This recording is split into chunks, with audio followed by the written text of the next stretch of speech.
தந்தை மகன் தூய ஆவியானவரின் பெயராலே நம் ஆண்டவராகிய இயேசு கிறிஸ்துவின் அருளும் கடவுளின் அன்பும் தூய ஆவியானவரின் நட்புறவும் உங்கள் அனைவரோடும் இருப்பதாக.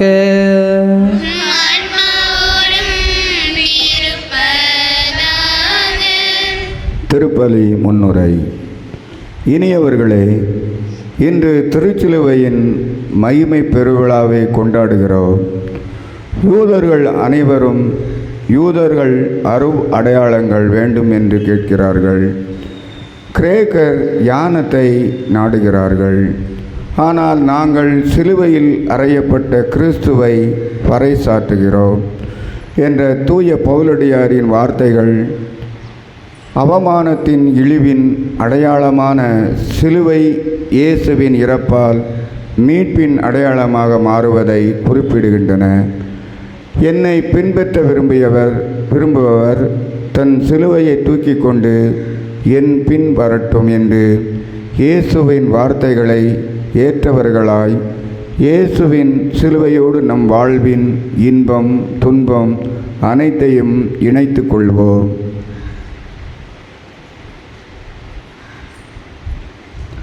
இத்திருப்பலியில் நம்மோடு இணைந்து சுரண்டை குழந்தையம்மாள் ஜேசுதாசன் குடும்பத்திற்கு இறைவன் செய்த நன்மைகளுக்கு நன்றி பலியாக குடும்பத்திலே அன்பு, அமைதி, சமாதானம், ஒற்றுமை நிலவ வேண்டும் என்றும் குழந்தைகளின் தொழில் முயற்சிகளை ஆண்டவர் ஆசீர்வதிக்க வேண்டும் என்றும் பேர குழந்தைகளுடைய கல்வி ஞானத்திற்காகவும் கிறிஸ்துவில் மரித்த ஜேசுதாசன், சபரிமுத்து, தொமாசியம்மாள், அந்தோணி மிக்கேல், மரிய செல்வம், மாசிலா குழந்தைகள் அதனுடைய ஆண்மைகளை பாட்டிக்காக ஜெபிக்கிறார்கள்.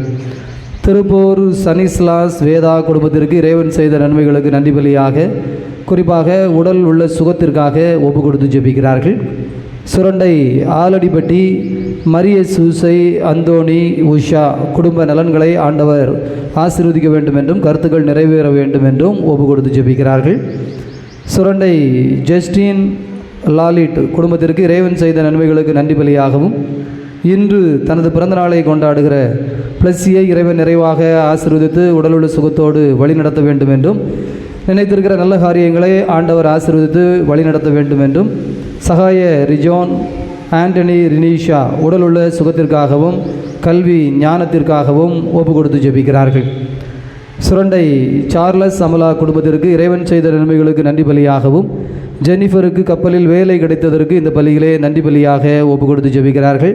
பணியிலே பாதுகாப்பு ஆசீர் ஆண்டவர் தர வேண்டும் என்றும் குடும்ப சமாதானத்திற்காகவும் ஜெபிக்கிறார்கள்.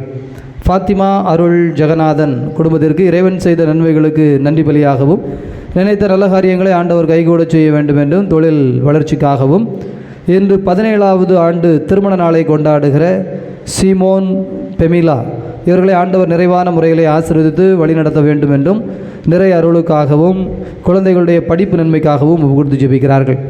லூர்து மரியதாசன் குடும்பத்திற்கு இறைவன் செய்த நன்மைகளுக்கு நன்றி பலியாகவும் நினைத்த காரியங்களை ஆண்டவர் ஆசீர்வதிக்க வேண்டும் என்றும் கடந்த வியாழன் அன்று தன்னுடைய முதல் பிறந்தநாளை கொண்டாடிய குழந்தை மரிய லிசோனாவை இறைவன் நிறைவாக ஆசீர்வதித்து உடலுள்ள சுகத்தோடு வழி நடத்த வேண்டும் என்றும் நிறைய அருளுக்காகவும் ஜெபிக்கிறார்கள். ஆண்டவருடைய அன்பு குழந்தைகளே, திருச்சிலுவையினுடைய மகிமையை நாம் விழாவாக கொண்டாடுகிறோம். தெய்வீக அருளால் நிரப்பப்படுவதற்காக ஜெபிப்போம். தடையாக இருக்கிற குற்றம் குறைகளை நினைத்து மனம் வருந்தி மன்னிப்பு கேட்போம். என்றும் வாழும் எல்லாமல்ல இறைவா, உடல் ஆன்ம வாழ்வு அனைத்திற்கும் ஊற்றும் தொடக்கமும் நீரே. இந்த தண்ணீரை முப்பையும் புனிதப்படுத்தியருள உம்மை தாழ்மையுடன் வேண்டுகிறோம். இறைவா, உப்பு கலந்த இந்த தண்ணீர் தெளிக்கப்படும் இடமெல்லாம் தீயவனது தாக்குதல் அனைத்தும் தோல்வியுறச் செய்வீராக. உன் தூய் ஆவியார் உடனிருந்து எங்களை இடையராது காத்தருள்வாராக. எங்கள் ஆண்டவராகிய கிறிஸ்து வழியாக உம்மை மன்றாடுகின்றோம்.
வல்ல கடவுள் நம் பாவங்களிலிருந்து விடுவிப்பார்.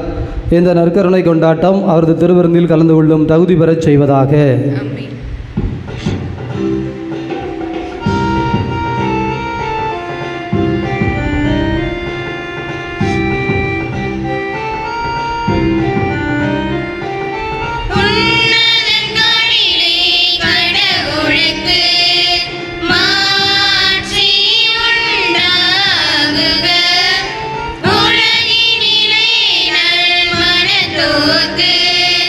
அமைதியும்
மன்றாடுவோமாக. இதய அமைதியை இறைவா, மனிதர் அனைவரின் மீட்புக்காக உம்முடைய ஒரே திருமகன் சிலுவையை ஏற்க திருவுளமானீரே. சிலுவையின் மறைபொருளை இவ்வுலக அறிந்து கொள்ள, அதனால் நாங்கள் மீட்பை பெற்றுக்கொள்ள வரம் தந்தருளும். உம்மோடு தூயாவியானவரின் ஒன்றிப்பில் இறைவனாய் என்றென்றும் வாழ்ந்து ஆட்சி செய்கின்ற எங்கள் ஆண்டவரும் உம் திருமகனுமாகிய அதே கிறிஸ்து வழியாக உமை மன்றாடுகின்றோம்.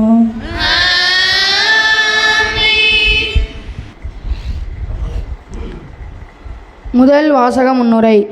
தமக்கு எதிராக முணுமுணுத்த இஸ்ரேல் மக்கள் நடுவே கொள்ளிவாய் பாம்புகளை அனுப்புகிறார் ஆண்டவர்.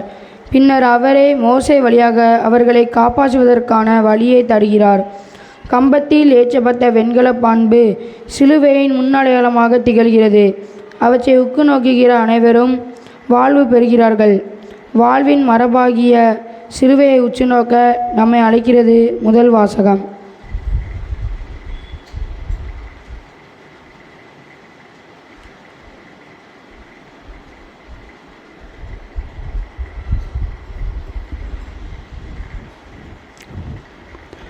முதல் வாசகம்.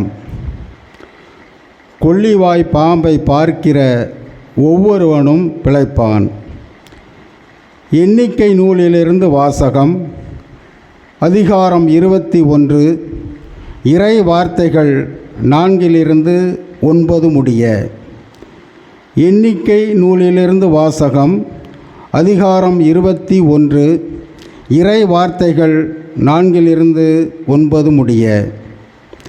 அந்நாட்களில் ஏதோம் நாட்டை சுற்றி போகும்படி ஓர் மலையிலிருந்து இஸ்ரேல் மக்கள் செங்கடல் சாலை வழியாக பயணப்பட்டனர்.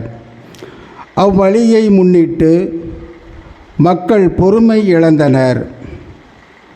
மக்கள் கடவுளுக்கும் மோசேக்கும் எதிராக பேசினர்.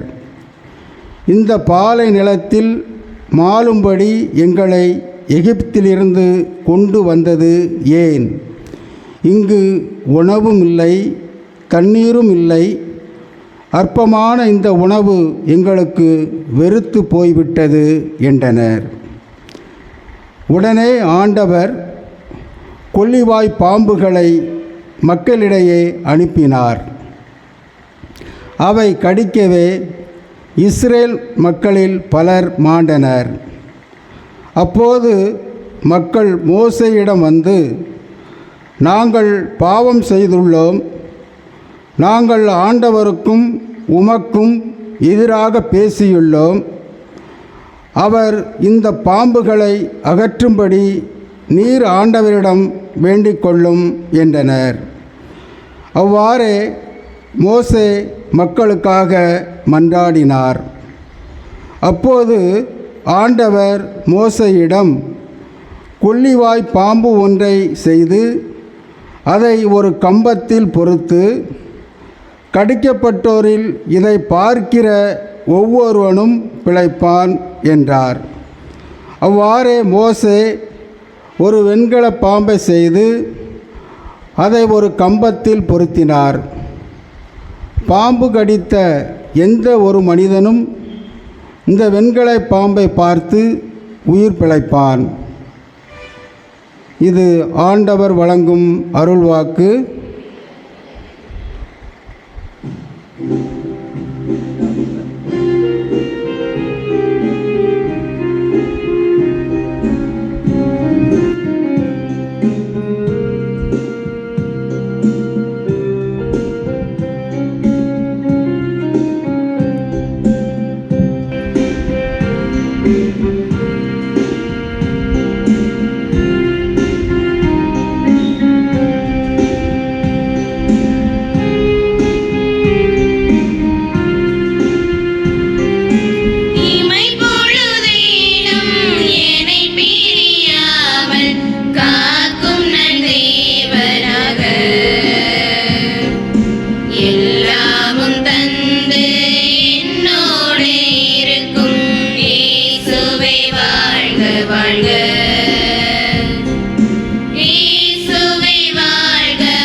இரண்டாம் வாசக முன்னுரை. பிலிப்பு நகருக்கு பவுல் வருகின்ற திருமடலில் காணப்படும் கிறிஸ்தியல் பாடல் இயேசு தம் இறைமையை விடுத்து மனிதன் ஏற்ற தன் மேன்மையை முன்பொழிக்கிறது. தாழ்ச்சி வழியாகவே உயர்வு என்னும் பாடத்தை கற்றுக்கொள்கின்ற பவுல் கிறிஸ்துவின் மனநிலையை நாம் பெற்றுக்கொள்ள அழைக்கிறார்.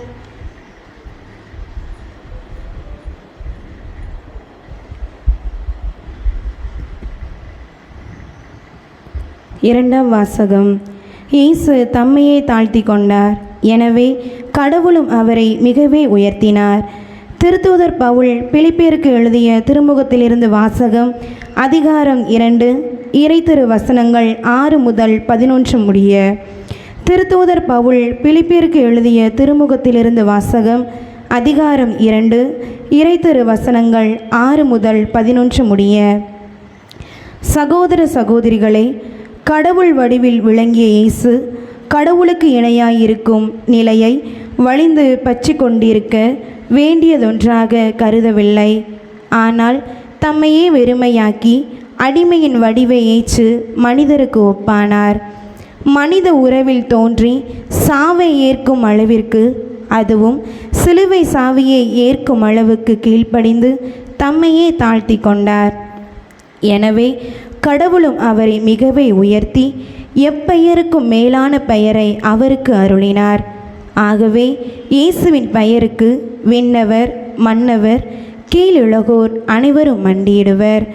தந்தையாம் கடவுளின் மாட்சிக்காக இயேசு கிறிஸ்து ஆண்டவர் என எல்லா நாவுமே அறிக்கையிடும். இது ஆண்டவர் வழங்கும் அருள்வாக்கு.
ஏனெனில் உம் சிலுவையாலை உலகை மீட்டீரே.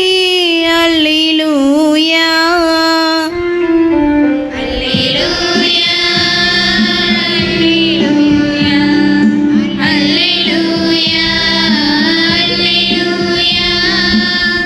ஆண்டவர் உங்களோடு இருப்பாராக.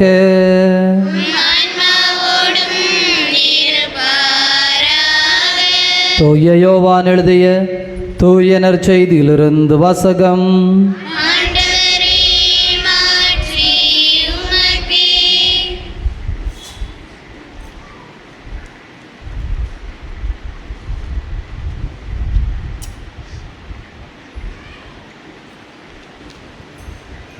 தூய யோவான் எழுதிய தூய நற்செய்தி 3வது அதிகாரம். ஆண்டவருடைய வார்த்தைகள் 13 முதல் 17 முடிய. அக்காலத்தில் இயேசு நிக்கதேமிடம் கூறியது, விண்ணகத்திலிருந்து இறங்கி வந்துள்ள மானுட மகனை தவிர வேறு எவரும் விண்ணகத்திற்கு ஏறி சென்றதில்லை.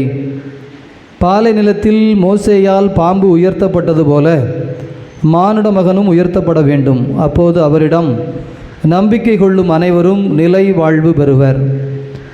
தம் ஒரே மகன் மீது நம்பிக்கை கொள்ளும் எவரும் அழியாமல் நிலை வாழ்வு பெறும் பொருட்டு அந்த மகனையே அளிக்கும் அளவிற்கு கடவுள் உலகின் மேல் அன்பு கூர்ந்தார். உலகிற்கு தண்டனை தீர்ப்பளிக்க அல்ல, தன் மகன் வழியாக அதை மீட்கவே கடவுள் அவரை உலகிற்கு அனுப்பினார். ஆண்டவரின் அருள்வாக்கு.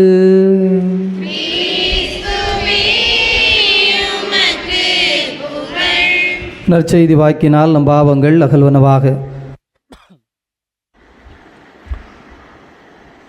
செப்டம்பர் 14 மகிமையின் விழா.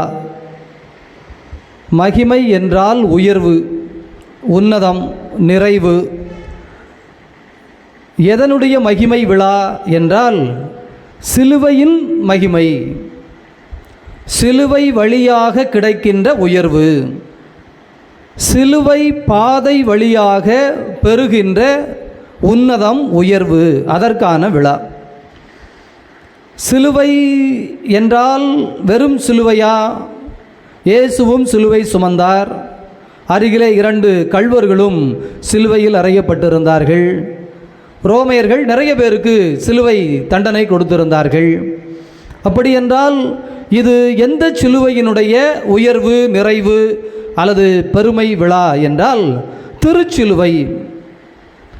திரு என்றால் மதிப்பிற்குரிய, போற்றுதலுக்குரிய, அடையாளப்படுத்தப்படுகின்ற, குறிப்பிடத்தக்க ஒரு சிலுவையினுடைய மகிமை விழா. சிலுவை என்பதற்கு இன்னொரு அர்த்தம் அல்லது அடையாளம் நாம் எடுத்துக்கொள்ள முடியும். சிலுவை என்றால் துன்பம், வலி, வேதனை என்று நாம் எடுத்துக்கொள்ள முடியும். அப்போ இந்த சிலுவை என்பது இடத்துல வலியின் விழா. வலியின் என்ன விழா? துன்பத்தின் வழியாக பெறுகின்ற உயர்வின் விழா, துன்பத்தின் வழியாக அடைகின்ற உன்னதத்தின் விழா. எப்படிப்பட்ட துன்பம்? இழிவான, சாதாரணமான ஒரு துன்பம் அல்ல. தாழ்நிலையில் பார்க்கப்படுகின்ற ஒரு போதை தொடர்ந்து எடுப்பதால் உடலில் ஒரு உறுப்பு பாதிக்கப்பட்டு அதனால் ஏற்படுகிற துன்பம் என்று ஒன்று இருக்கிறது. அல்லது அறியாமையினால் வீணான காரியங்களை வேண்டுமென்றே முரட்டுத்தனமாக, பிடிவாதமாக செய்துவிட்டு இறுதியிலே அதனால் ஒரு இக்கட்டில் சிக்கிக்கொண்டு ஏற்படுகிற துன்பம் என்று இருக்கிறது. அப்படிப்பட்ட ஒரு இழிவான, தரம் குறைந்த துன்பத்தை குறித்ததா என்றால் இல்லை. மதிப்பிற்குரிய துன்பம் எது? தியாகம். எனவே தியாகத்தின் விழா இந்த சிலுவையின் விழா, திருச்சிலுவை விழா. திரு மதிப்பிற்குரிய தியாகங்களின், மதிப்பிற்குரிய பாராட்டுதலுக்குரிய சவால்களை சந்திக்கின்ற, வலியை, வேதனையை இதோ முட்டி மோதுகின்ற, அதனால் வெற்றி பெறுகின்ற ஒரு விழா. இந்த பெயரே இந்த விழாவிற்கான அர்த்தத்தை சொல்லித் தருகிறது. அப்படி என்றால் இன்றைக்கு உலகத்தில் எது கஷ்டம்? பெரிய பெரிய காரியங்களை பின்னால் பார்த்து கொள்ளலாம். முதலில் ஒரு எளிய காரியம், சிறு குழந்தைகளிடம் ஆரம்பிக்கிறோம். படிப்பு அவர்களுக்கு ஒரு சவால். இந்த படிப்பை எப்படி படிப்பது? படித்து பார்க்கிறேன், புரியவில்லை, நிறைய குழந்தைகள் சொல்வது. மனப்பாடம் செய்கிறேன், மனதில் தங்கவில்லை, நிறைய குழந்தைகள் சொல்வது. நாங்கள் பள்ளி கல்லூரிகளுக்கு போகிற பொழுது அவர்களுக்கு குறிப்பிட்டு சொல்லுவோம், எதனால் புரியவில்லை, எதனால் மனதில் தங்கவில்லை. தெரியல ஃபாதர், படித்து தான் பார்க்குறேன், மனதில் தங்கவில்லை. இதோ இன்றைய வாசகம் அதற்கு கூட விடை தருகிறது. ஒரு குழந்தை என்பது எடுத்துக்காட்டு என்றால் நீங்களும் யோசித்து பாருங்கள். உங்கள் வாழ்க்கையில் நிறைய வலிகளை, சவால்களை சந்திக்கிறீர்கள். ஆனால் அதை தாண்டி போகவில்லை என்றால் அதில் என்ன நடந்து கொண்டிருக்கிறது, அங்கே என்ன சிக்கல் ஓடிக்கொண்டிருக்கிறது? முதல் வாசகம் அருமையான எடுத்துக்காட்டு. ஒரு ஓமை போல நாம் வாசிக்கலாம். இந்த இஸ்ராயல் மக்கள் எகிப்தில் அடிமைகளாய் இருந்தார்கள். ஒரு குழந்தை தாய் வயிற்றில் எப்படி சிறைப்பட்டு கிடக்கிறதோ, உருவாகி கொண்டிருக்கிறதோ, கொஞ்சம் கொஞ்சமாக அந்த நீர்க்குடம் என்று சொல்லப்படுகிற தண்ணீருக்குள் தன்னை உற்பத்தி செய்து கொண்டிருக்கிறதோ, அதுபோல 400 ஆண்டுகள் இஸ்ராயல் மக்கள், இஸ்ராயலினுடைய இந்த மக்கள், தலைமை மக்கள் எகிப்திலே அடிமை இருட்டில் வாழ்ந்தார்கள். தண்ணீரிலிருந்து உருவாகுதல் என்பது ஒரு ஓமை. அது எல்லா உயிர்களுமே, ஒரு முட்டை கோழி உள்ளே அந்த மஞ்சள் கரு, வெள்ளை கரு, தண்ணீர், அந்த தண்ணீரில் இருந்து தான் அந்த கோழி குஞ்சு தன்னுடைய உடல் அமைப்பை பெற்று வெளியே வருகிறது. அதுபோல இந்த செங்கடலை இஸ்ராயல் மக்கள் கடந்து வருகிறார்கள் என்றால் புது பிறப்படைகிறார்கள். செங்கடல் என்பது ஒரு அந்த நீர் தாண்டி, அதனமே தான் திருமுழுக்கு நாம் தண்ணீரால் கொடுக்கின்றோம். தண்ணீர் தாண்டி புது பிறப்படைதல் என்பதை காட்டுகிறது. இப்போ புது பிறப்படைந்து விட்ட எந்த மனிதனும் அந்த புது பிறப்பினால் பலனடைய வேண்டும். பிறவி பலன், பிறவி பலன் என்பது உயர்வு, உன்னதம், நிறைவு, ஆனந்தம், மகிழ்ச்சி. அந்த உன்னதத்தை, அந்த நிறைவை பெற வேண்டும் என்றால் இந்த விதை அல்லது இந்த உயிர் பல தடைகளை தாண்ட வேண்டும், பல சவால்களை சந்திக்க வேண்டும், பல கடினமான சூழல்களை அது சந்திக்க வேண்டும். அப்படி சந்தித்தால்தான் அந்த உயர்வு கிடைக்கும். பள்ளியில் சேர்ந்த குழந்தை, நேற்று வரை 24 மணி நேரமும் விளையாண்டு கொண்டிருந்த குழந்தை இப்போது பள்ளி போகிறது. எனவே குறிப்பிட்ட நாட்களுக்கு படிக்க வேண்டும், ஒழுக்கம் கற்றுக்கொள்ள வேண்டும், உடை எல்லோரையும் போல் உடுத்த வேண்டும், எல்லோரையும் போல் போய் அங்கே பெஞ்சியிலே அமர வேண்டும். அது ஒன்றும் எளிதல்ல, கடினம்தான். எல்கேஜி யூகேஜி குழந்தைகளை நடத்துகிறவர்களுக்கு தெரியும். அப்படியே தாக்காட்டி தாஜா பண்ணி ஒரு மாதிரி உட்கார வைப்பார்கள். இந்த குழந்தை அடுத்து வளர்ந்து 10ஆம் வகுப்பு வருகிறது. ஒரு தேர்வு, அரசு தேர்வு என்கின்ற ஒரு சவால் சந்திக்க வேண்டும் என்றால், நான் 8ஆம் வகுப்பு படிக்கிற பொழுது, 1ஆம் வகுப்பு படிக்கிற பொழுது நான் இப்படித்தான் படித்தேன், இப்படித்தான் இருந்தேன் என்று சொல்ல முடியாது. இன்னும் அதிக நேரம் செலவழிக்க வேண்டும், மற்ற விளையாட்டுகளை தியாகம் செய்ய வேண்டும், சிந்தனையை கூர்மைப்படுத்த வேண்டும், ஒருமுகப்படுத்த வேண்டும். இதேதோ அந்த சிலுவைகள் அல்லது குறுகலான அந்த இடுக்கமான வழி, அகன்ற வழி அழிவுக்கு செல்லும். அந்த இடுக்கம் என்றால் அப்படியே கடினப்பட்டு நுழைகின்ற, அசால்ட்டாய் யாரும் செண்டம் அடிக்க முடியாது. 100 மார்க்கு எடுக்க வேண்டும் என்றால், நான் சும்மா படிப்பேன் அல்லது படிக்க மாட்டேன், ஆனால் பரீட்சை எழுதுனேன் 100 மார்க் எடுத்துட்டோம்னு யாரும் இந்த உலகத்தில் சொல்வதற்கு சாத்தியக்கூறே கிடையாது. ஏனென்றால் அது சில குறிப்பிட்ட பயிற்சிகளை, முயற்சிகளை, அதனால் ஏற்படுகின்ற சில கடினத்தன்மைகளை தாங்கி தாண்ட வேண்டும் என்று சொல்லுகிறது. அதே போல தான் குடும்பமாக இருக்கட்டும், ஒரு வீடு கட்ட வேண்டும், ஒரு இடம் வாங்க வேண்டும், வாகனம், தொழில் முயற்சி அல்லது கடனை அடைக்க வேண்டும், அல்லது நமக்கு தேவையான சில வசதிகளை நாம் ஏற்படுத்தி கொள்ள வேண்டும். எல்லாவற்றிற்குமே பணம் என்பது மட்டுமல்ல, ஒரு நல்ல உறவை ஏற்படுத்தி கொள்ள வேண்டும். நல்ல சகோதர சகோதரிகள் மட்டுமல்ல, நண்பர்கள் அல்லது அண்டை அயலார், எல்லாமே உறவு. அதே போல் ஒரு அறிவை பெற்றுக்கொள்ள வேண்டும். ஒரு வண்டியை பற்றிய அறிவு அல்லது ஒரு கம்ப்யூட்டரை பற்றிய அறிவு அல்லது ஏதோ உங்களுக்கு தேவைப்பட்ட அறிவு.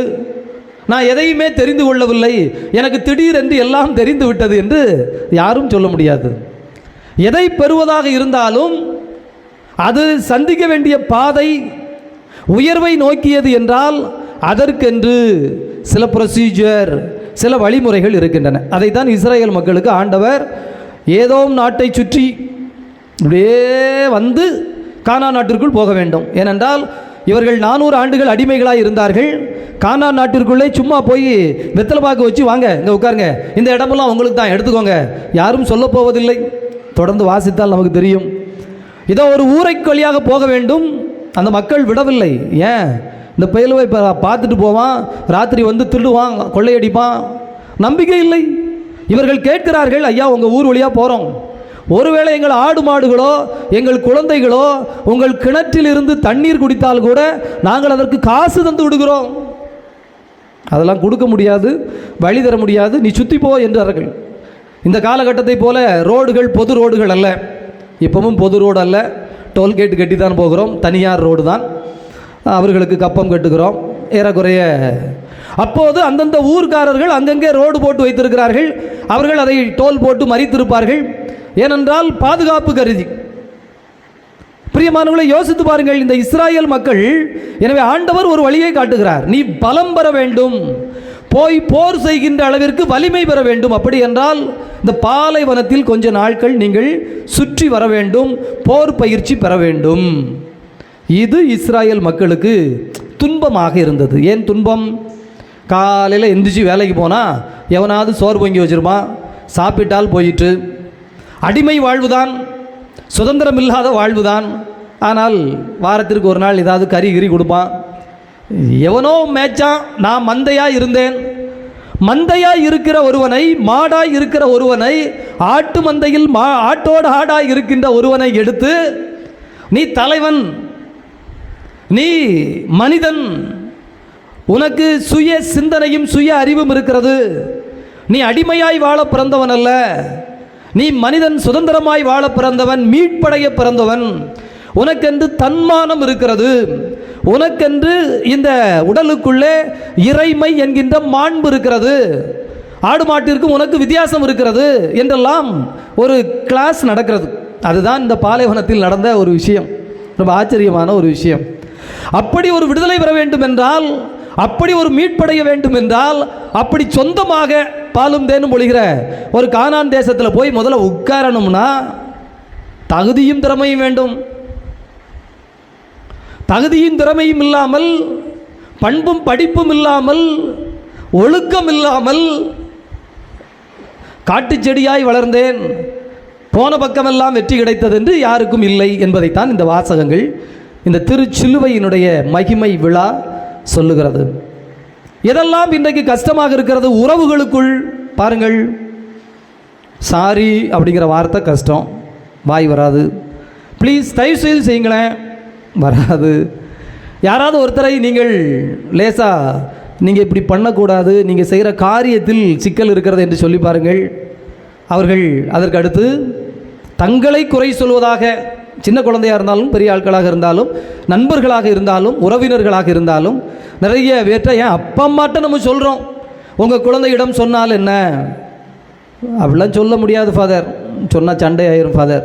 பெத்த குழந்தைகளிடமே ஒரு குறையை சுட்டி காட்டுகிற, ஏனென்றால் இந்த காலகட்டம் குறைகளை சுட்டி காட்டுகின்ற பொழுது அங்கே தன்னை குறைத்து மதிப்பிடுகிறார்கள், தான் செயலை என்பதை அல்ல புரிந்து கொள்ளுகிற தன்மைகளில் நிறைய இன்றைக்கு அது பள்ளி கல்லூரியாக இருந்தாலும் சரி, அல்லது குடும்பம் உறவு நட்புகளாக இருந்தாலும் சரி, எல்லா இடத்திலும் இந்த சிக்கல். அது மட்டுமல்ல, ஒரு உடல் சார்ந்த அல்லது பொருள் சார்ந்த ஒன்றை, உயர்ந்த ஒன்றை அச்சீவ் பெற வேண்டும், அதை நாம் அடைய வேண்டும் என்றால் அதற்கென்று கடின உழைப்பு தேவைப்படுகிறது, உடல் சார்ந்து. ஆனால் உடல் சார்ந்த உழைப்பிற்கு இன்றைய உலகம் தயாராக இருக்கிறதா என்பதை குறித்து நாம் சிந்திக்க வேண்டியிருக்கிறது. எனவே இப்படிப்பட்ட சவால்கள், சிக்கல்கள், இவற்றின் வழியாகத்தான் பெறுகின்ற இன்பம், பெறுகின்ற பொருள், பெறுகின்ற சந்தோஷம், அடைகின்ற மேன்மை, மாட்சி நிலைத்து நிற்கும், உயர்ந்து நிற்கும். அப்படி இல்லாமல் பெறுகின்றது கையில் எடுத்த ஐஸ் கட்டி போல விருட்டென்று உருகி போய்விடும், கரைந்து காணாமல் போய்விடும். இப்போ கடவுள் இப்படிப்பட்ட ஒரு தன்மையை கொடுக்கிற பொழுது இவர்களுக்கு அது கஷ்டமாக தெரிகிறது. எனவே ஆண்டவராகிய கடவுள், இதுதான் ரொம்ப முக்கியமான ஒரு இடம் இந்த தத்துவத்திலேயே. என்ன அப்படின்னா, எது உனக்கு தொல்லையாய் இருக்கிறதோ அதை விட்டு ஓடி போகாதே, அதை சந்தி. எது உனக்கு இடைஞ்சலாய் தெரிகிறதோ அதை ஒதுக்கி வைக்காதே, அதை போய் பார். அதிலே உழண்டு தவி, அதிலே சிக்கி பின்னி பிணைந்து கிட, அது உனக்கு தீர்வை தரும். எனவே தான் இந்த பாம்பு கடிக்கிறது, கொள்ளிவாய் பாம்பு. அது நாகப்பாம்பு என்றோ மலைப்பாம்பு என்றோ சொல்லப்படவில்லை.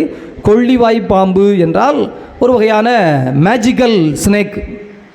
இரவு நேரங்களில் ஆங்காங்கே இந்த கேஸ் போல் தோன்றி அது மனிதர்களை விஷம் போல் மாரடைப்பு போல் ஏற்படுத்த செய்து கொன்றுவிடும் என்பது போல் மித்தலாஜிக்கல் ஸ்னேக்ஸ் என்று சொல்லுகிறார்கள்.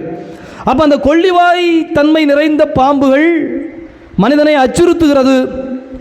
அப்போ ஆண்டவர் வழி சொல்றார், மோயிஸ் என்று நீ அதே மாதிரி செஞ்சு வை, அதை சந்திக்க சொல், அதை பார்த்து விட்டு பயந்து ஓட சொல்லாதே, அதை பார்க்க சொல்.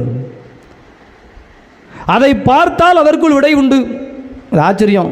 இந்த 10-12 படிக்கிற பசங்களுக்கு நாங்கள் போகும்போது அதை தான் சொல்லுவோம், தம்பி இந்த பாடம் புரியலையா, கஷ்டமாக இருக்கா, ரைட், ஒன்றும் பிரச்சனை இல்லை, ரொம்ப சிம்பிள், ஒரு மெத்தட் இருக்குது. ஏன்னா அந்த சுஜாதா என்கிறவர் ஒரு எழுத்தாளர், அவர் ஒரு வேலை செய்து கொண்டிருந்தவர், எழுத்தை ஒரு கலையாக செய்து கொண்டிருந்தார், அவ்வளவு நன்றாக எழுதுவார் என்று அவருக்கு கேட்கிறார்கள், ஐயா நீங்கள் எப்படி எழுத கற்றுக்கொண்டீர்கள், ஒரு எழுத்தாளராக எப்படி உங்களை வெற்றி பெற நீங்கள் தக்க வைத்து கொண்டீர்கள்? அவர் சொன்ன ரொம்ப சிம்பிள் எடுத்துக்காட்டு பாருங்க. எங்கேயும் போய் நீ இப்போ யார்ட்டையும் பாடம் படிக்க வேண்டாம்.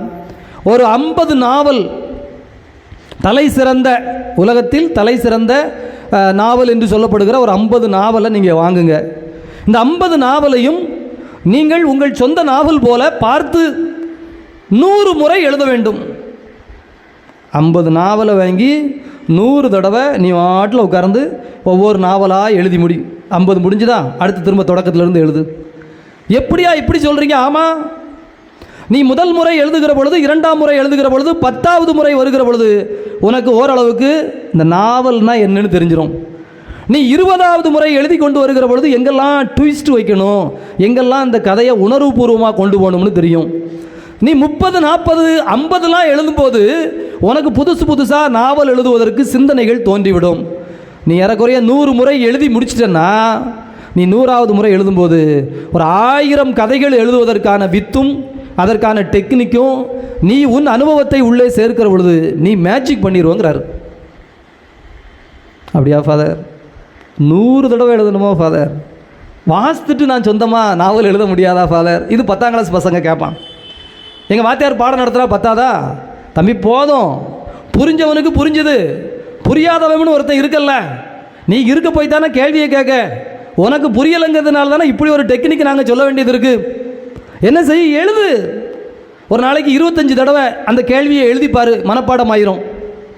அப்பா 25 தடவையாக எழுதணும்?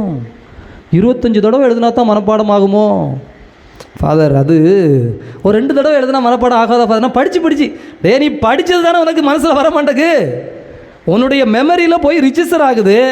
அதை ரிட்ரைவ் பண்ண தெரியல உனக்கு, உன் புத்தியில் அந்த இடத்துல கொஞ்சம் கரெக்டாக வேலை செய்யலை. நீ 25 தடவை எழுது, உட்கார்ந்து எழுதுறதே உன் வேலையாக வச்சிரு. பரீட்சையில் போய் மனப்பாடமாக சொல்ல போறியா, எழுத போறியா? பரீட்சை எழுத தானே போகிற, பிறகு படித்தேன்னு சொல்கிற. படித்ததை ஒரு ஓரமாக வை, உட்கார்ந்து டெய்லி 25 தடவை அந்த கேள்வியை எழுது, நீ பரீட்சையில் எழுதிடுவேன். அப்பா அவ்வளவு கஷ்டமா? வேண்டாடே பிரியமானவர்களே, இது வாழ்வினுடைய ஒரு போக்கிலே இயல்பாக இந்த பகுதி, இந்த திருச்சிலுவை விழாவிலிருந்து நாம் கற்றுக்கொண்டுகின்ற வாழ்வின் தத்துவம். உங்களுக்கு எது பயமாக இருக்கிறதோ, அது கரப்பாம்பூச்சியாக இருந்தாலும் சரி, பாம்பாக இருந்தாலும் சரி, கடனாளியாக இருந்தாலும் சரி, அல்லது உங்களுக்கு வேறு ஏதோ ஒரு பயம், அது எதுவோ, ஒவ்வொருத்தருக்கு ஒவ்வொருவரை பற்றி பயம், ஒவ்வொரு நிகழ்வுகளை பற்றி பயம், ஒவ்வொரு இருட்டையோ அல்லது பூச்சிப்பட்டைகள் அல்லது எதையோ குறித்து பயம். நீங்கள் எதை குறித்து பயப்படுகிறீர்களோ அந்த பயத்தை போய் சந்தித்து விட்டால், நீங்கள் எது உங்களுக்கு மலைப்பாய் தெரிகிறதோ, அப்பா நமக்கெல்லாம் அது கிடைக்குமா, நம்மெல்லாம் அப்படியா பிறவியிலேயே நான் வாங்கிக்கிட்டா வந்திருக்கோம் வரோம், நமக்கெல்லாம் ஒன்றும் இல்லைப்பா, நமக்கு என்னப்பா அப்படின்னு, அது அறிவு சார்ந்தோ, திறமை சார்ந்தோ, உறவு சார்ந்தோ, அல்லது உடைமைகள் சார்ந்தோ, எது வேண்டுமானாலும், எல்லாத்துக்கும் ஒரே ரூல் தான். அங்கே ரூல்லாம் வித்தியாசம் கிடையாது. ஆன்மீகமும் அதுக்கு தான். கடவுள் எல்லோருக்கும் உதவி செய்வார். வந்து உட்காரு, ஜெபம் பண்ணு, தியானம் பண்ணு. டெய்லியும் பைபிள் வாசிக்கணுமா சாமி? வாரத்தில் ஒரு நாள் வாசித்தா போதாதா? இல்லை நான் மற்ற நாள்லாம் ஜோம் பண்ணிக்கிறேன். அப்படியா, சரி, நல்லா. வாரத்தில் ஒரு நாள் தான் வாசிப்பேன், ஆனால் எனக்கு இவ்வளோ பெரிய பலன் வேண்டும் என்று சொன்னால் எப்படி கிடைக்கும்? அதை டெய்லி செய்யணும். டெய்லி ஒரு தடவை இல்லை, எண்ணிக்கை சொல்லுவோம். சில பேருக்கெல்லாம் திருப்பாடல் அந்த செவ்வாய்க்கிழமை மனம் பாதிக்கப்பட்டு சில குடும்ப பிரச்சனைக்கு வருகிறவர்களுக்கு சொல்லுவேன், ஒரு 25 தடவை நீங்கள் இந்த திருப்பாடலை விளக்கம் சொல்லியிருக்கணும். யாருக்காவது படிப்பதல்ல, ஏன்னா அது அடுத்த கட்டம். விளக்கம் சொல்கிறதுனா இந்த 3 வரிக்கு நான் விளக்கம் சொல்கிறேன், இந்த இது மாதிரி விளக்கம் சொல்லணும். அடுத்த வாரம் வருகிற பொழுது கேட்போம், விளக்கம் சொன்னீங்களா அப்படின்னு. அது எப்படின்னு நான் சொல்லி தந்தேன்ல, அதை திரும்ப சொல்லுங்க, சொல்லியாச்சு. இதே மாதிரி சொல்கிறதுல என்ன, அது யோசிக்க வேண்டியது இருக்கலாம், தெரிய மாட்டேக்கலாம். யோசிப்பதற்கு தான் இந்த பயிற்சியே. நீங்கள் யோசிக்க ஆரம்பிக்க அந்த வார்த்தை புத்தியில் போய் தங்கிவிடும். புத்தியில் தங்கியது புத்தியில் எரிந்து விடும் விளக்காக. புத்தியில் விளக்கு எரிந்து விட்டது என்றால் இருட்டு காணாமல் போய்விடும். இருட்டை பற்றி கவலைப்படுவானேன், விளக்கை ஏற்றுதல், இறை வார்த்தை இங்கே போய் பதிஞ்சா போதும். ரொம்ப எளிது வாழ்க்கை கடினமே கிடையாது. யாருக்கு வாழ்க்கை கடினம், யாருக்கு வாழ்க்கை துன்பம், யாருக்கு வாழ்க்கை துயரம் என்றால், யார் ஒருவர் சவாலை சந்திப்பதற்கு தயங்குகிறாரோ, யார் ஒருவர் கடினத்தன்மையை தன்மேல் எடுத்துக்கொள்வதற்கு பயப்படுகிறாரோ, யார் ஒருவர் பார்ப்போமே, முட்டித்தான் பார்ப்போமே, மோதித்தான் பார்ப்போமே, போய்தான் பார்ப்போமே, அப்படி என்ன செத்தா போய்விடுவோம், அப்படி இல்லை என்றாலும் ஒரு நாள் சாகத்தானே போகிறோம். ஏன்னா 500 வருஷமாக வாழ்ந்துட முடியும்? என்னைக்கா இருந்தாலும் ஒரு நாள் ஆண்டவன் பாதம் தானே. அதற்கு முன்னால் அது என்னதான் என்று சோதித்து அறிந்து விடுவோமே என்று உள்ளே நுழைந்து விட்டால் முடிஞ்சு. இதுதான் இந்த திருச்சிலுவையின் மகிமை விழா. இயேசுநாதரே சிலுவை சுமக்கிறதுக்கு முன்னாடி நின்றுக்கிட்டு யோசிக்கிறார் ஒரு நிமிஷம். தந்தையே, இவ்வளோ பெரிய பாவச் சிலுவையாக தருது, ஒப்பேருமா, திருவிழா கூட்டமாக இருக்குது, மத்தியான நேரம் வெயில், சிலுவையை தூக்கிக்கிட்டு நாம் போயிடுவோனா, இல்லை இன்னொரு நாளைக்கு இதை வச்சுக்கலாமா, உங்கள் திருவுளம் என்ன? இந்த கேள்வி எல்லோருக்கும் வரும். தயக்கம் என்பது எல்லோருக்கும் இருக்கும், அதில் மாற்றே கிடையாது. ஆனால் தயங்கியவன் தங்கிவிட்டான் என்றால் பரிதாபம், அவ்வளோதான். அவனுக்கு வாழ்க்கை பெரிய எந்த ஆசீர்வாத கதவுகளும் திறக்கப்படாது. ஆனால் தயக்கத்திற்கு பிறகு குதித்து விட்டான் என்று சொன்னால், உள்ளே முளைந்து விட்டான் என்று சொன்னால், இயேசுநாதர் அந்த கெத்சமனி தோட்டத்தில் ரைட் முடிவெடுத்து விட்டார். உமது திருவுளம் இதுதான் என்றால் இந்த பாதையை சுமக்கிறேன். சுமந்து விட்டார், மீட்பராகி விட்டார். எல்லா ஆலயத்திலும் ஆண்டவராய் வீற்றிருக்கிறார், வழி சொல்லுகிறார், இன்று வரை நமக்கு வாழ்வு தருகிறார். உயர்ந்த இடம், சிறந்த இடம் எல்லோருக்கும் உண்டு. எனவே மகிமை விழா, உயர்வு விழா. எதன் மகிமை, எதன் உயர்வு? சிலுவையின் மகிமை, சிலுவையின் உயர்வு. எந்த சிலுவை? திருச்சிலுவை விழா, திருச்சிலுவையின் மகிமை விழா. அது என்ன திரு? மதிப்பிற்குரிய, போற்றுதலுக்குரிய, அறத்தின் பொருட்டு, ஒழுக்கத்தின் பொருட்டு, அன்பின் பொருட்டு, தியாகத்தின் பொருட்டு, இறை தன்மையின் பொருட்டு சந்திக்கின்ற சவால்கள், பிரச்சனைகள், போராட்டங்கள், அவற்றில் வெற்றி கொள்ளுகின்ற விழா. எனவே இந்த திருச்சிலுவை விழாவை ஆழமாக தியானிப்போம். எழுந்து நின்று நம்முடைய நம்பிக்கையை அறிக்கையிடுவோம்.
வாழும் தந்தையிடம் அறிய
நம்முடைய மன்றாட்டுகளை ஆண்டவருடைய பாதத்திலே நம்பிக்கையோடு ஜெபிப்போம்.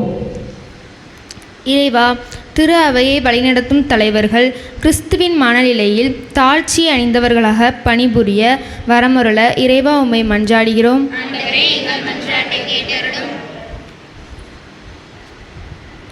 இறைவா, திருச்சிலுவை என்பது இன்றைய மத அரசியல் சூழலில் வெறுப்பிற்குரிய சினமாக கருதப்படுகிறது. இச்சிலுவைக்காக துன்புறும் அனைவருக்கும் நீர்தாமே அமைதியை தர உம்மை மன்றாடுகின்றோம்.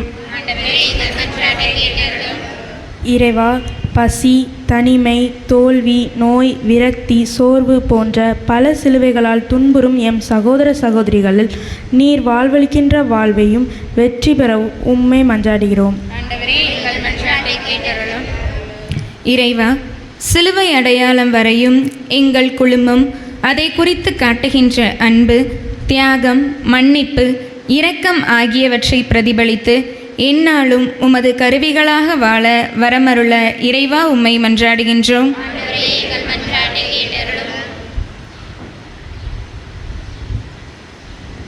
நம்ம ஒருவருடைய தனிப்பட்ட தேவைகளையும் ஆண்டவருடைய பாதத்திலே நம்பிக்கையோடு மௌனமாய் ஜெபிப்போம். அன்பான கடவுளே, நாங்கள் உம்முடைய பிள்ளைகள் இந்த உரிமையோடு உம்மை நோக்கி எழுப்பி இருக்கிற இந்த மன்றாட்டுகளை எல்லாம் எங்கள் ஆண்டவராகிய கிறிஸ்து வழியாக உம்மை வேண்டுகின்றோம்.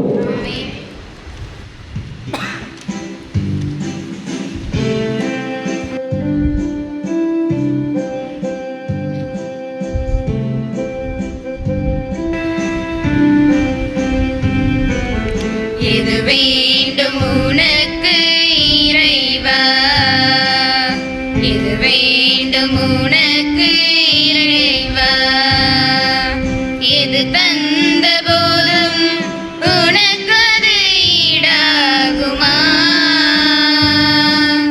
எது தந்த போதும் உனக்கு அது ஈடாகுமா,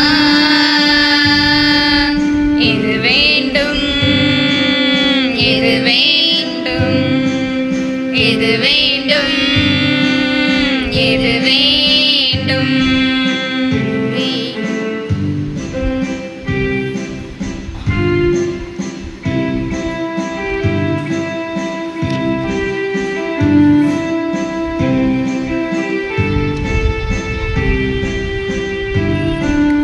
மலர் யாவும் தந்தேன், திருப்பாதம் வைத்தேன், உனக்கது மனமில்லையோ, கனியாவும் தந்தேன், உனக்கது தந்தேன், உனக்கது சுவையில்லையோ, மலர் யாவும் தந்தேன், திருப்பாதம் வைத்தேன், உனக்கது மனமில்லையோ, கனியாவும் தந்தேன், திருப்பாதம் வைத்தேன், உனக்கது சுவையில்லையோ. சகோதர சகோதரிகளே, உங்களுடையதும் என்னுடையதுமாக ஒப்புக் கொடுக்கப்படுகின்ற இப்பலி எல்லாம் வல்ல தந்தையாகிய இறைவனுக்கு ஏற்புடையதாகும்படி மன்றாடுங்கள். ஆண்டவர் தமது பேரின் புகழ்ச்சிக்காகவும் ஆட்சிக்காகவும் நமது நன்மைக்காகவும் புனித திரு அவையின் அனைத்து நலனுக்காகவும் நமது கையிலிருந்து பலியை ஏற்றுக்கொள்வாராக. இதய அமைதியே இறைவா, சிலுவை பீடத்தில் ஒப்பு கொடுக்கப்பட்ட இந்த காணிக்கைகள் அனைத்துலக பாவங்களையும் போக்க அருள் செய்வீராக. எங்களையே தூய்மைப்படுத்தி உமது பேரின்பத்தில் நிலைத்திருக்கச் செய்வதாக ஆண்டவராகிய கிறிஸ்து வழியாக உமை மன்றாடுகின்றோம். ஆண்டவர் உங்களோடு இருப்பாராக.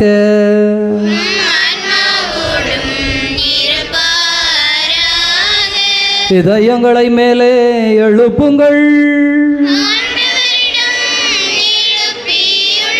நம் இறைவனாகிய ஆண்டவருக்கு நன்றி கூறுவோம்.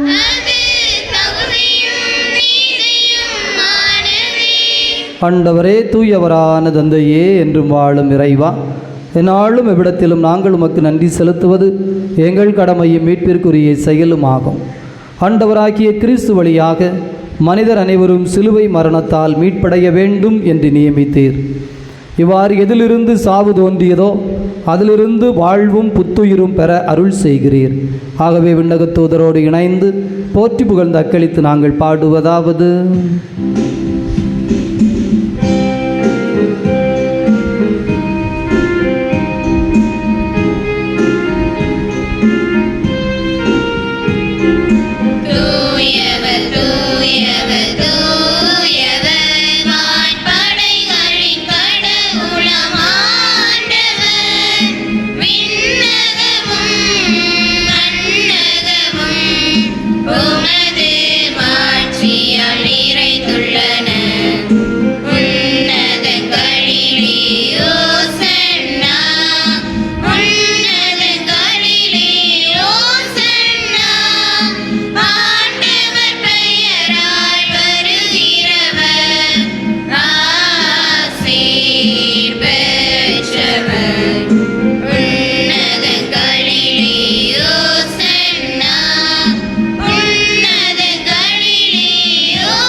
இதய அமைதியே இறைவா, நீர் மெய்யாகவே தூயவர், தூய்மை அனைத்திற்கும் ஊற்று. ஆகவே உம்முடைய தூய ஆவியை பொழிந்து காணிக்கைகளை தூய்மைப்படுத்த உம்மை வேண்டுகிறோம்.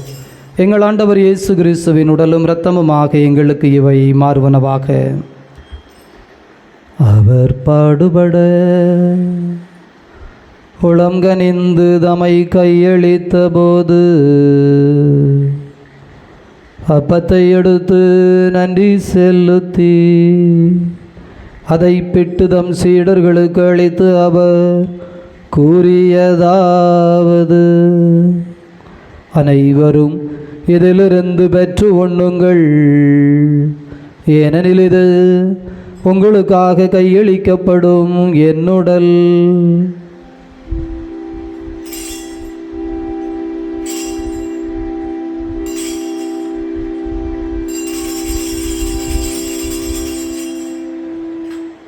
அவ்வண்ணமே இரவு விருந்தை அருந்திய பின் கிண்ணத்தை எடுத்து மீண்டும் உமக்கு நன்றி செலுத்தி தம் சீடர்களுக்கு அளித்து அவர் கூறியதாவது: அனைவரும் இதிலிருந்து பெற்று பருகுங்கள், ஏனெனில் இது புதிய நிலையான உடன்படிக்கைக்குரிய என் இரத்தத்தின் கிண்ணம். இது பாவ மன்னிப்புக்கென்று உங்களுக்காகவும் பலருக்காகவும் சிந்தப்படும். இதை என் நினைவாக செய்யுங்கள்.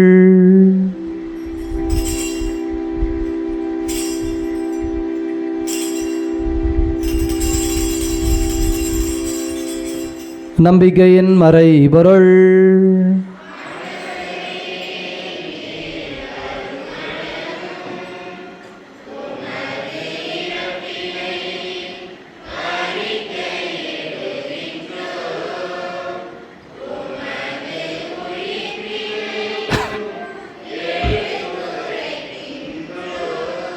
ஆகவே ஆண்டவரே, நாங்கள் கிறிஸ்துவின் இறப்பினையும் உயிர்ப்பினையும் நினைவு கூர்ந்து வாழ்வு தரும் அப்பத்தினையும் மீட்பளிக்கும் கிண்ணத்தினையும் ஒப்பு கொடுக்கின்றோம். உம் திருமண் நின்று ஊழியம் புரிய தகுந்தவர்கள் என எங்களை ஏற்றுக்கொண்டீர். எனவே உமக்கு நன்றி செலுத்துகிறோம். மேலும் கிறிஸ்துவின் உடலிலும் இரத்தத்திலும் பங்கு கொள்ளும் எங்களை தூய ஆவியானவர் ஒன்று சேர்க்க வேண்டுமென உம்மை தாழ்மையுடன் மன்றாடுகிறோம். ஆண்டவரே, உலகம் முழுவதும் பரவி இருக்கும் அது அவையை நினைவு கூர்ந்தருளும். சிறப்பாக எங்களுடைய திருத்தந்தை லியோ, எங்கள் மறைமாவட்ட பரிபாலகர் பேரருள் திரு மோட்சராஜன், ஏனைய அனைவரையும் தெய்வீக அருளினால் நிறைவு பெறச் செய்தருளும். உயிர்த்தெழுவோம் என்கின்ற எதிர்நோக்குடன் இறந்த அனைவரையும் இத்திருப்பலியில் நாங்கள் நினைவு கூர்ந்து ஜெபிக்கின்ற கிறிஸ்துவில் மரித்த ஜேசுதாசன், சௌரிமுட்டு, தொம்மாசி அம்மாள், அந்தோணி மிக்கேல், மரிய செல்வம் இவர்களது ஆன்மாவையும் ஒளி நிறைந்த உம் திருமணம் ஏற்றுக்கொள்ளும் எங்கள் அனைவர் மீதும் இரக்கமாயிரும். கடவுளின் கன்னித்தாயான மாட்சிமிக்க மரியாள், புனித அப்போஸ்தலர், இவ்வுலகில் மக்குகுந்தவராய் இருந்த புனிதர் அனைவருடனும் நாங்கள் இலைவாழ்வில் பங்கு கொள்ளும் தகுதி பெற்று உம் திருமகன் இயேசு கிறிஸ்து வழியாக உம்மை புகழ்ந்தேத்து மரமருள உம்மை மன்றாடுகிறோம். இவர் வழியாக இவரோடு இவரில் எல்லாம் வல்ல இறைவனாகிய தந்தையே, தொய்யாவியானவரின் ஒன்றிப்பில் எல்லா புகழும் ஆட்சியும் என்றென்று உமக்கு உரியதே.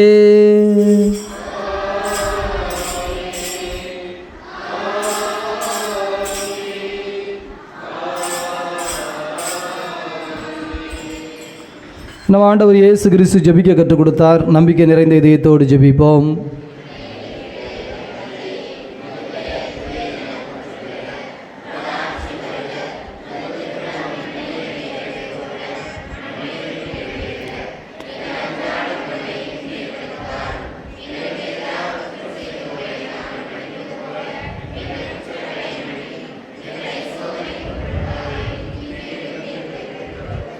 ஆண்டவரே, தீமையிலிருந்து விடுவித்து அமைதியை தந்தருளும். பாவத்திலிருந்து விடுதலை பெற்று நலமுடன் வாழச் செய்தருளும். நாங்கள் எதிர்நோக்கி இருக்கிற பேரின்பத்திற்காகவும் மீட்பராகிய இயேசு கிறிஸ்துவின் வருகைக்காகவும் காத்திருக்கின்றோம். ஆண்டவரே இயேசு கிறிஸ்துவே, அமைதியை உங்களுக்கு விட்டுச் சொல்கிறேன், என் அமைதியை உங்களுக்கு அளிக்கிறேன் என்றும் திருத்தூதர்களுக்கு மொழிந்தீரே. எங்கள் பாவங்களை பாராமல் உமது திரு அவையின் நம்பிக்கையை கண்ணோக்கி அதற்கு அமைதியும் ஒற்றுமையும் தந்தருள்வீராக. என்றென்றும் வாழ்ந்து ஆட்சி செய்கின்றவர் நீரே. ஆண்டவருடைய அமைதி உங்களோடு என்றும் இருப்பதாக.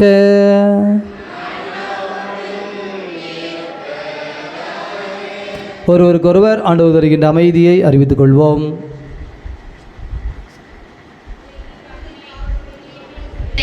எங்கள் மேல் இரக்கமாயிரும். உலகின் பாவங்களை போக்கும் இறைவனின் செம்மறியே, எங்கள் மேல் இரக்கமாயிரும். உலகின் பாவங்களை போக்கும் இறைவனின் செம்மறியே, எங்களுக்கு அமைதி அளித்தருளும். இதோ இறைவனின் செம்மறி, இவரே உலகின் பாவங்களை போக்குகின்ற தெய்வம். இந்த தெய்வத்தினுடைய விருந்துக்கு அழைக்கப்பட்டிருக்கிற நாம் அனைவரும் பேர் பெற்றவர்கள்.